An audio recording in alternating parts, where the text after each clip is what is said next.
Bonjour à tous, on continue sur l'étude des fonctions. Aujourd'hui, on va voir les fonctions homographiques. Fonctions homographiques, ça veut dire c'est de la forme, en général, ax plus b sur cx plus d. C'est ça les fonctions homographiques, f de x est égal, avec le c différent de 0. Ce c-là, pour qu'on ait le x au dénominateur.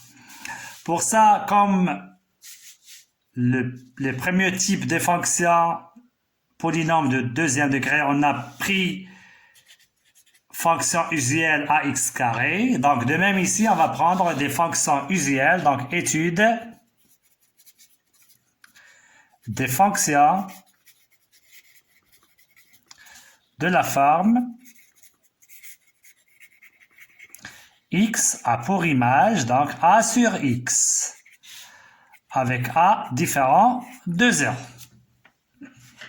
Donc, on va étudier ces fonctions usuelles et on déduit en général les fonctions homographiques.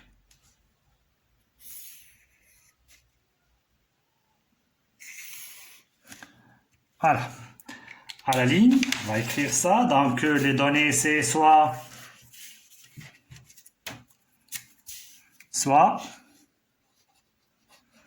f une fonction numérique telle que f de x est égal à sur x, avec a un réel non nul. Donc, c'est ça la fonction qu'on va étudier. Et la condition, c'est a, il est non nul, c'est un réel non nul. Alors, l'étude, on va commencer par le domaine de définition. Donc, ici, c'est R étoile. Donc, domaine de définition. Donc, direct, d de f est égal à moins l'infini 0, ouvert, union 0, plus l'infini. C'est R privé de 0. Donc, x est différent de 0. Deuxième point, parité. Alors, ça, vous regardez bien qu'ils sont symétriques. Donc, on a d de f est égal moins l'infini 0, union 0 plus l'infini. Donc, quel que soit x appartient à d de f, moins x appartient à d de f. Cette condition, on l'a fait pour calculer f de moins x. Ça veut dire f de moins x existe. Soit x appartient à d de f. Et on va calculer f de moins x. Remplaçons le moins x ici, c'est a sur moins x est égal moins a sur x égale moins f de x.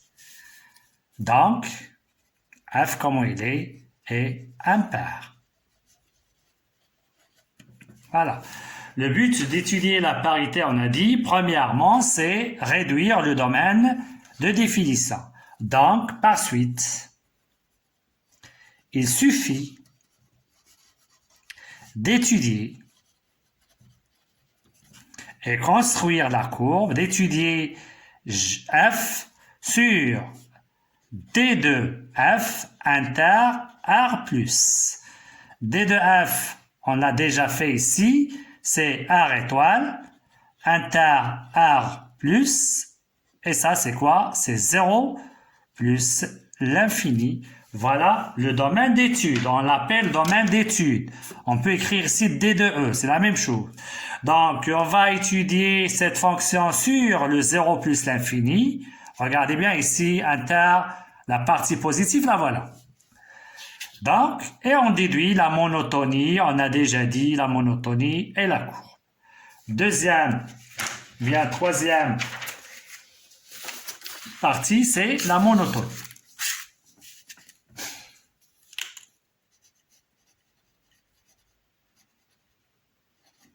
Pour la monotonie, soit, c'est pas la peine de prendre A et B toujours, on a A dans les hypothèses, soit x1 et x2, deux réels, de 0 plus l'infini. Regardez bien, hein, tel que le x1 il est inférieur à x2. Est-ce que de cette hypothèse, on peut comparer fx1 et fx2 directement? On va voir. Alors, x1 inférieur à x2, ils sont tous les deux positifs. Donc, a sur x s'écrit, a sur x1 s'écrit a fois. Donc, on compare 1 sur x1, a fois x1. Donc, le sens change. On va multiplier par a. Qu'est-ce que vous en dites ici? Donc, on ne peut rien dire. Ça dépend du signe de a. Donc, on va appeler ça relation 1. Et on va diviser notre feuille en deux comme ça. Et on va prendre premier cas A positif, on va voir. Et si A, il est négatif. Alors, de 1, on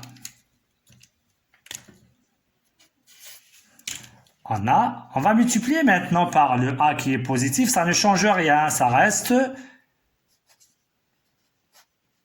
même ordre. C'est bien, car A positif. D'où, c'est quoi ça? C'est fx1, il est supérieur à f de x2. Regardez bien, on a x1 inférieur à x2, on a trouvé leurs images sont placées dans l'ordre contraire. Par suite, donc, f est strictement décroissante. Sur, on a 0 plus l'infini. C'est bien. Et comme f est impair, alors f est comment? En ce qui concerne la monotonie d'une fonction impaire, ne change pas. D'accord? Ça conserve la monotonie. Ça veut dire f est strictement décroissante. Sur le symétrique de cet intervalle, c'est moins l'infini 0. C'est bien. Par suite, le tableau de variation de f. C'est comme si on résume les deux choses. Alors, on a strictement décroissante ici sur cet intervalle. Impair nous a donné ça et on va faire le tableau de variation.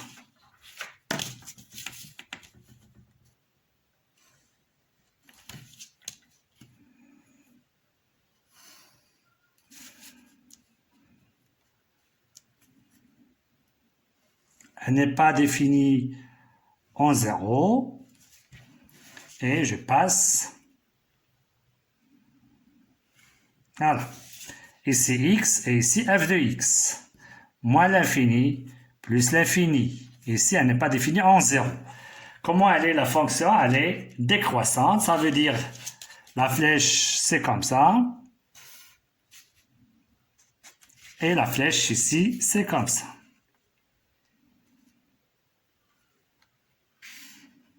Voilà, le tableau de variation, si A, il est positif. On peut dire elle est décroissante sur 0 plus l'infini et sur moins l'infini 0. On ne dit pas elle est décroissante sur 0, moins l'infini 0, union 0. C'est faux.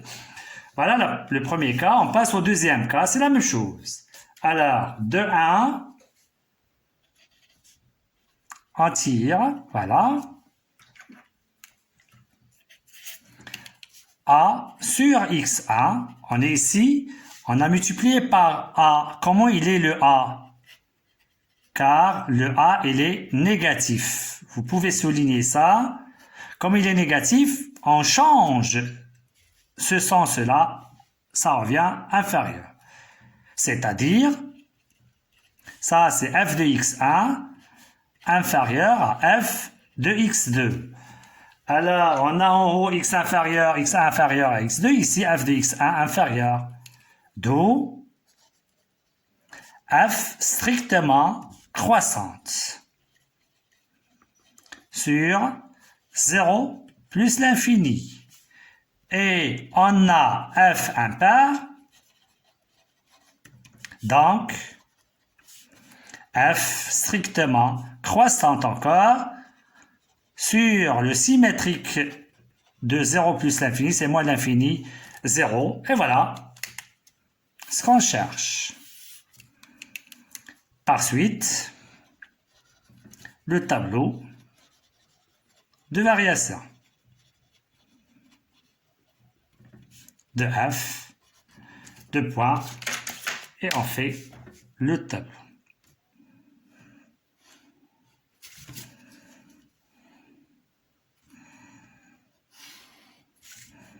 X, f de x, moins l'infini. Elle n'est pas définie en 0.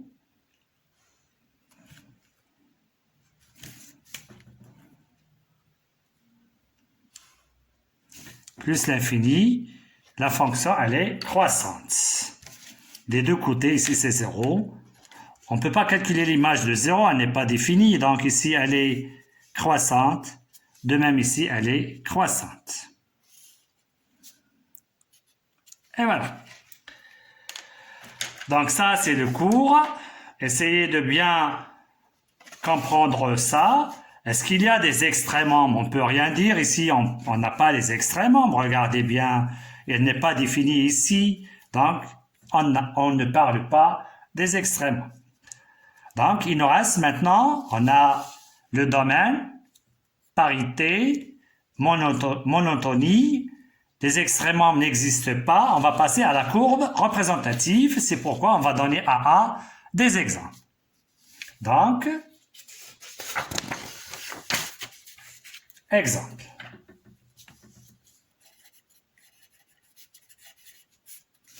On va prendre f de x égale, par exemple, soit f de x est égal 2 sur x. J'ai pris le 2 positif. Alors, supposons maintenant qu'on n'a pas... Donc, voilà le cours. Et ils vous disent, étudiez brièvement cette fonction. Donc, il fallait l'étudier directement. Vous dites, d de f directement égale moins l'infini 0, union 0 plus l'infini. Deuxième point, f est impair directement, hein, sans expliquer les choses. C'est comme un cours, ce qu'on a fait en haut. Alors, pour la monotonie, on a deux cas. Regardez bien. Si elle est positive, si elle est négative. Si elle est positive, elle est décroissante des deux côtés. Regardez bien, 0. Donc, il fallait donner comment il est le a ici. Donc, on écrit comme ça. On a, regardez bien, f de x est égal 2 sur x pour tout x appartient à moins l'infini 0, union 0 plus l'infini, et 2, il est positif. Regardez bien, vous soulignez ça. Donc, si on ne veut pas écrire le tableau de variation, on écrit que cette fonction, elle est décroissante sur cet intervalle et sur cet intervalle. Si on veut le tableau, donc on écrit donc le tableau de variation de f et on écrit le tableau de variation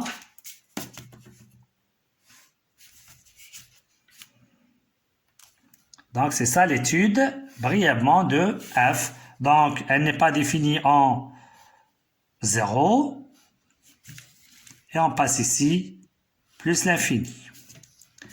l'infini, moins l'infini, 0, x, f de x. La fonction, on a dit, elle est décroissante puisque le a, il est positif. Là, et voilà. Pas d'extrêmement. Alors, il nous reste maintenant la courbe. C'est bien? Alors, c'est f sur un repère orthonormé, on va dire OIJ, repère, on va l'écrire repère. orthonormée ou bien orthogonale, comme vous voulez, orthogonale. Alors, elle est impaire. Regardez bien, G ou bien F est impair. Donc, CF est symétrique. Par rapport à quoi? À O. C'est bien à l'origine du repère. Voilà, c'est une symétrie centrale. Donc, on va la tracer sur 0 plus l'infini et on construit la symétrie centrale de C de F. D'accord? Pour ça, la même chose. Donc, on va prendre cette partie-là. Donc, on va chercher les valeurs, d'accord? Les images de quelques valeurs de 0 plus l'infini. Alors, tableau de quelques valeurs.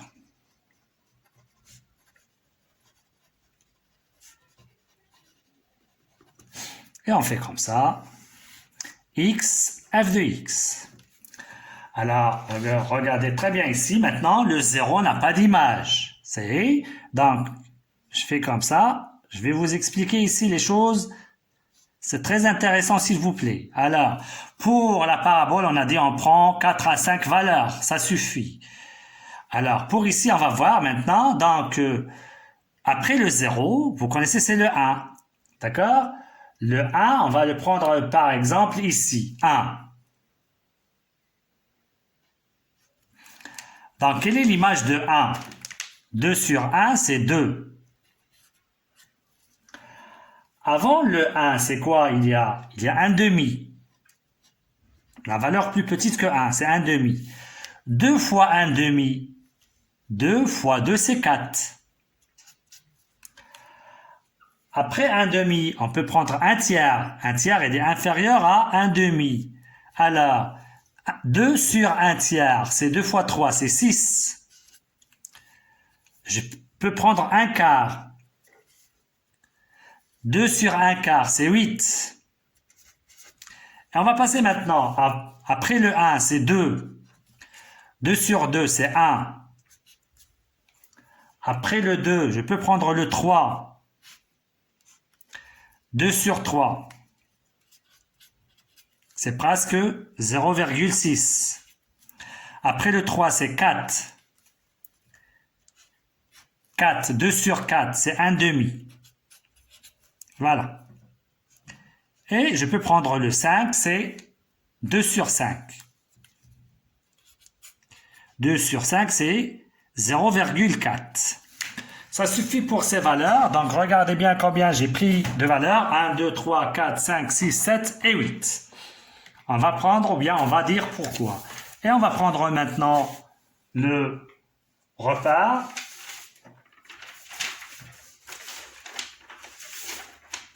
Voilà notre repère.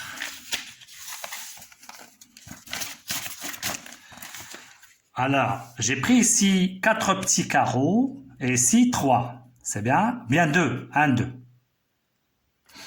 Alors, prenons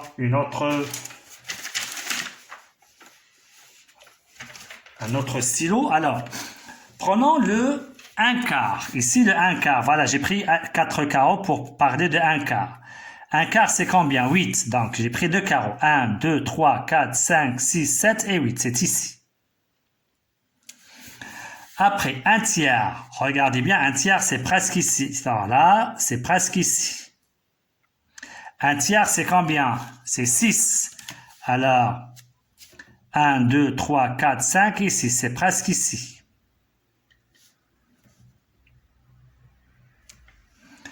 Après 1 tiers, je parle de 1 demi. 1 demi, c'est ici. C'est combien? C'est 4. 1, 2, 3, 4. Donc, c'est ici. Après, c'est 1. 1, ça donne 2. 1, 2. Après, le 2, ça donne 1. C'est ici. Le 3, c'est 2 tiers. 2 tiers, c'est 0,6. Voilà 0,5. Donc, je peux prendre en haut un tout petit peu. C'est ici.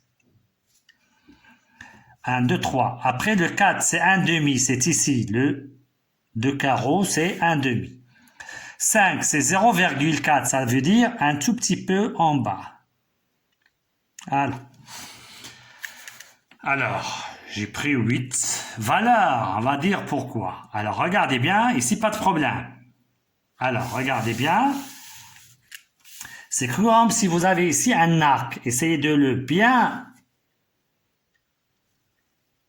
tracer pour ne pas prendre, bien pour... Voilà. Donc, ici, c'est comme un arc. Et je fais comme ça. Alors, ici, c'est comme un arc. Comme ça. Alors, voyez bien. Je vais vous expliquer maintenant les choses ici. Regardez bien maintenant. Alors, je prends le brouillard pour expliquer les choses. Alors, maintenant, je donne les valeurs à x. 1 sur 4, 1, 3, 1 demi, 1. Donc, je prends les valeurs comme ça. Donc, de plus en plus, on prend les valeurs plus petites. C'est bien. Donc, je diminue la valeur de x. Comment il est le f de x quand on diminue les valeurs de x? C'est bien. Donc, regardez bien. Pour 1, c'est 2, 4, 6. Elles deviennent plus grandes. C'est bien. Donc, regardez bien.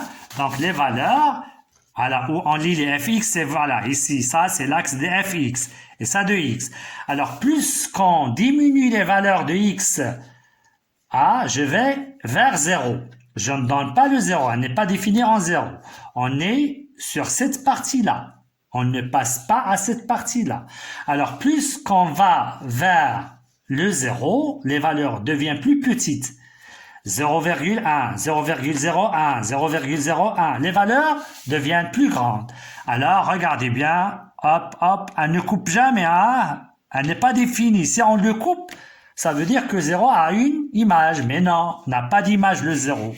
Le 0 n'est pas défini. On ne peut pas calculer son image. Donc, on est en train de chercher les valeurs qui sont supérieures à 0. Donc, je répète, plus qu'on diminue les valeurs de x vers le 0, ça devient plus petite, plus les valeurs de f de x deviennent plus grandes. Alors, je fais comme ça, regardez bien.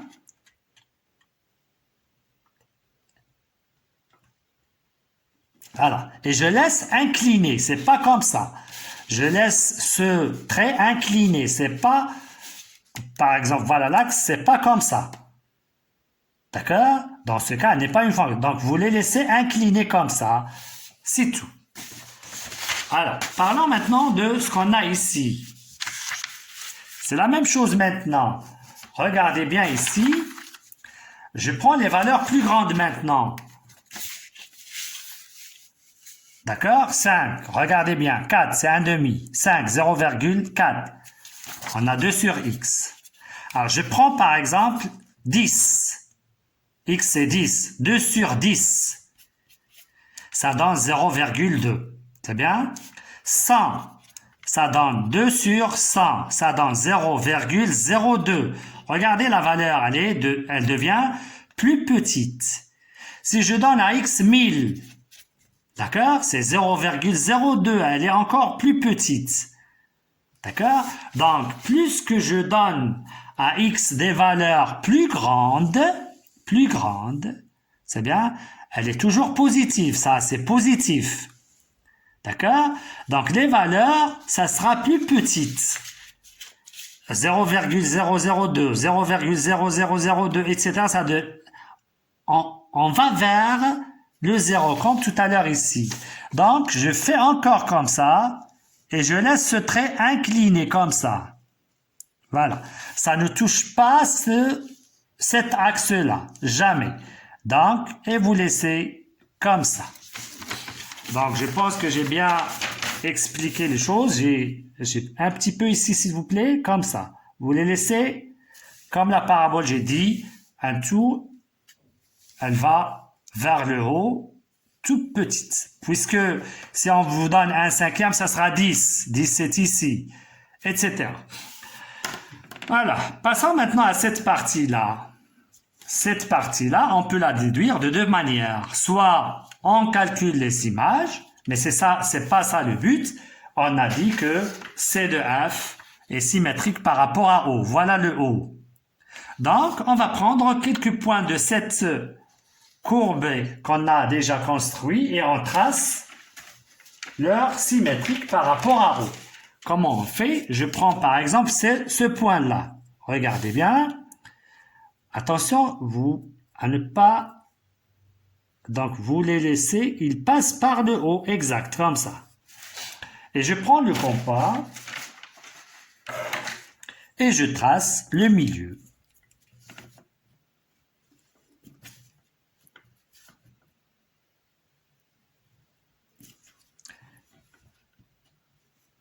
Donc, c'est ici. Voilà le premier point. Là, je trace ce point-là. Alors, le haut, c'est le centre. Voilà. Je prends le compas, je répète. Je prends le compas, donc essayez de bien tracer pour qu'on ait une figure exacte.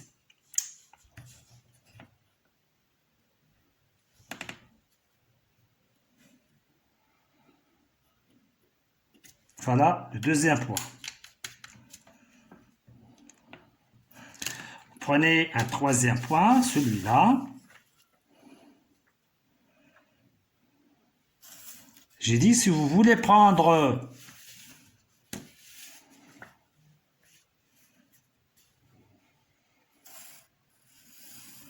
les points, par exemple, -1, vous cherchez leur image, vous pouvez faire ça, mais c'est mieux de faire apparaître, c'est comme si on a ici un papillon.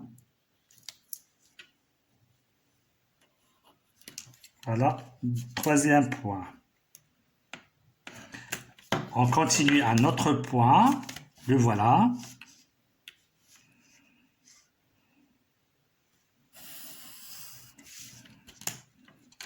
Essayez de bien tracer cette droite, ou bien cette demi-droite, elle passe par le haut.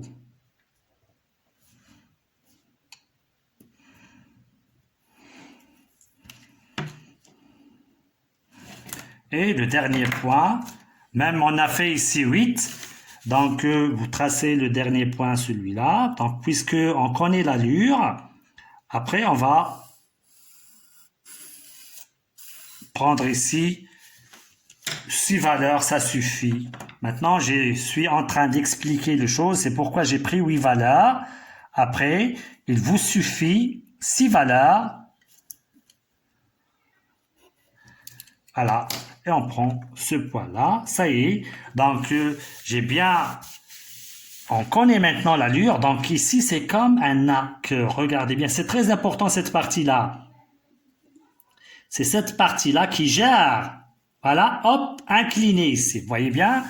Et hop, ici, incliné comme ça. Vous laissez tout petit. Voilà. Et voilà. CF. On parle, ça, c'est CF.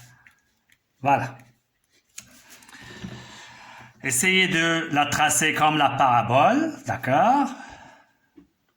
Pour bien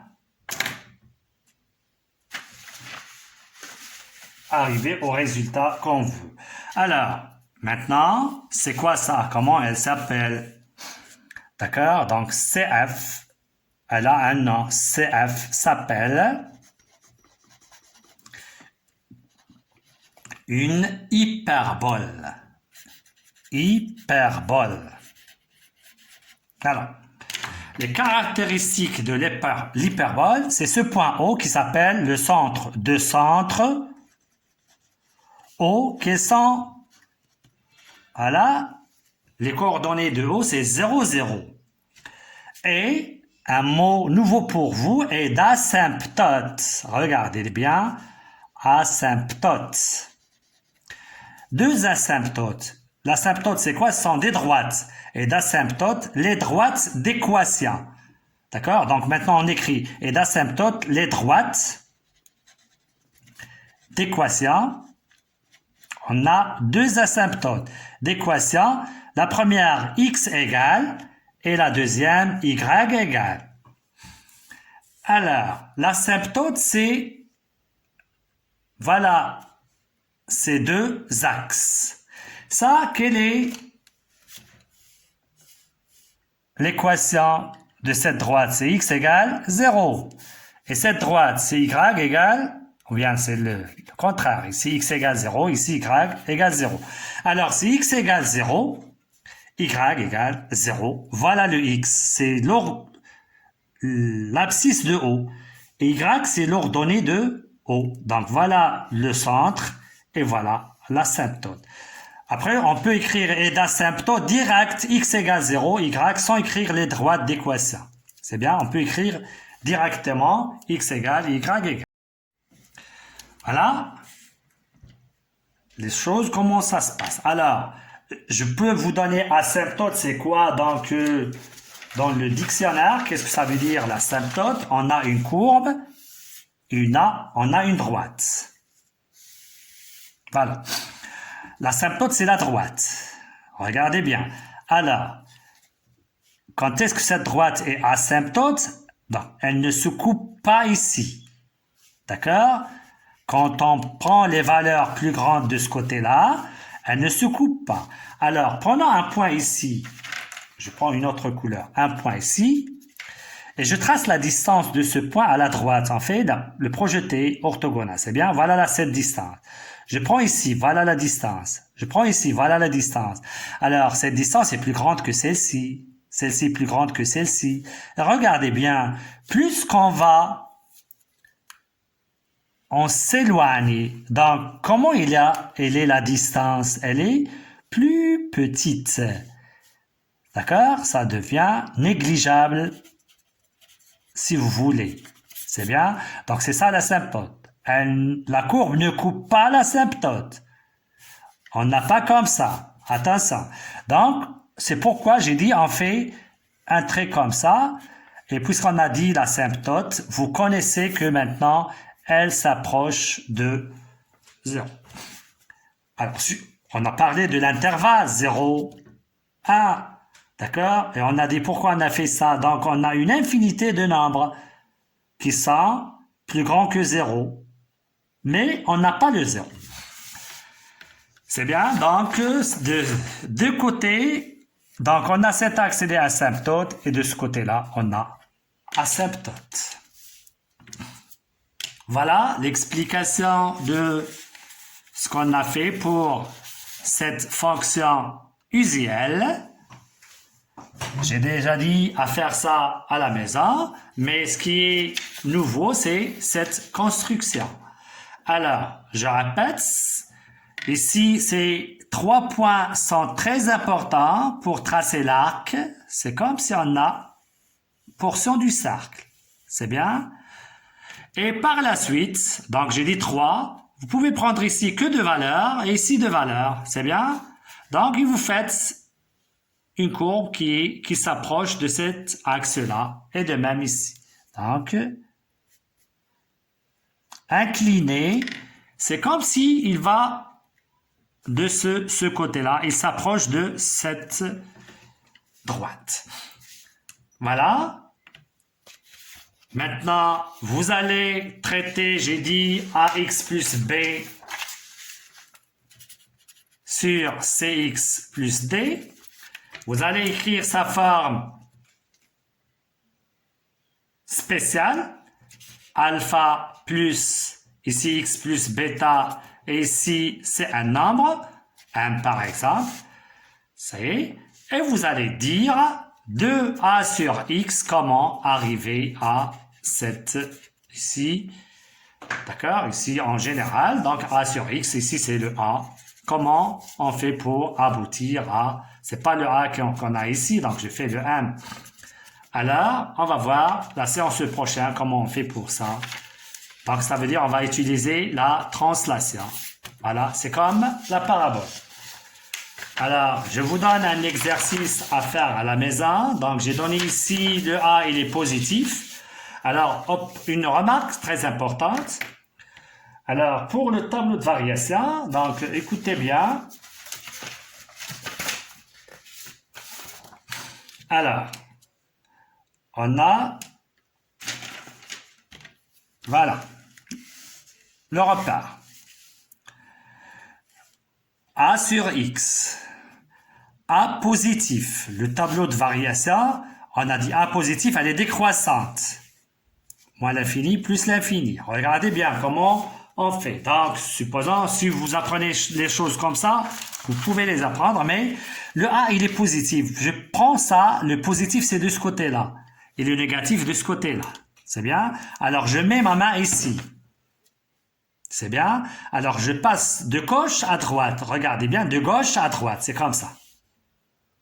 Donc, la courbe, ça sera comme ça. Ça veut dire elle est décroissante. Voyez bien? Si A, il est positif maintenant, la courbe, ça sera, ou bien le tableau de variation, ça sera comme ça. Je mets ma main ici. D'accord? Et de gauche à droite, donc, c'est bien? Donc, de gauche à droite. Donc, ça sera croissante. C'est bien? C'est comme ça qu'on apprend des choses plus simplement. Donc, pour la parabole, j'ai fait comme ça, ou bien j'ai fait comme ça. Pour l'hyperbole, hyperbole. Donc, si A il est positif, je mets ma main ici, hop, elle est décroissante. Si le A il est positif, je mets ma main ici, elle est croissante. C'est comme ça qu'on fait, de gauche à droite, de gauche à droite. C'est bien? Donc, le symétrique de ça, ça sera ici. Et le symétrique de celui-là, ça sera ici. Et voilà, pour apprendre les choses plus simplement. Alors, je vous donne un exercice d'application. Alors, c'est très simple. Alors, on a, premièrement, j'ai donné une fonction polynôme de deuxième degré. Déterminer le domaine et dresser le tableau de variation. On a déjà parlé de ça. Vous allez faire la forme canonique pour déterminer le tableau de variation. Construction de C de F. Vous allez donner la nature. Et pourquoi? Après le tableau de quelques valeurs. Et vous allez construire C de F. Donc, je répète, construire C de F. Vous allez donner la nature. C'est une parabole. Les caractéristiques. Et après, le tableau de quelques valeurs, et vous allez la construire. Je donne maintenant l'application. Ça, c'est déjà fait, exercice. Deuxièmement, ça, c'est un problème. Je donne une fonction g de x moins 1 sur x. Vous voyez bien maintenant, j'ai donné la valeur de a négatif. Étudiez brièvement g. C'est comme ce qu'on a fait ici.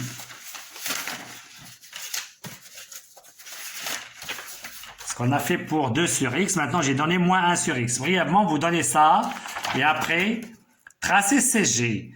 Vous allez donc vérifier que ça, c'est bien, et ça, on va l'utiliser, on le sert troisièmement, on va l'utiliser en troisièmement. Tracez CG, vous allez donner la nature, évidemment pour ça c'est une hyperbole, d'accord, vous allez donner les caractéristiques, ça veut dire le centre et les asymptotes. Après, vous allez résoudre graphiquement. Ça veut dire, vous allez utiliser la fonction f et vous allez construire dans le même repère. Vous avez une inégalité. Ça veut dire, vous allez dire lequel qui est au-dessus, CF au-dessous de CG ou bien elle est au-dessous. Donc, à la prochaine séance. Merci beaucoup.